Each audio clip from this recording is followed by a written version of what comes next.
সরস্বতী পূজাতে আমার ক্লাসের কিছু মেয়েরা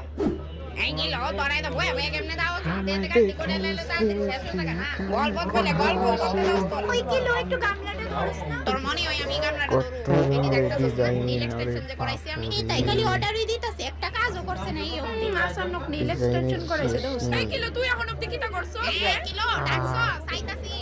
ওই যে তাই রয়ে গেল প্রতিটা বছর তাই এরকম ভাবে লেট করে বেস্টি কেমন লাগতেছে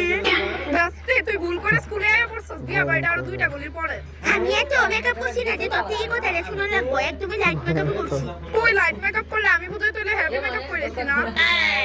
এইটা আমার মার বিয়ার বেনারসি শাড়ি ওই গামছা তোর একটা ফুলে প্রপোজ করছে সত্যি নি কই কেডা এত বলে তোর ভাই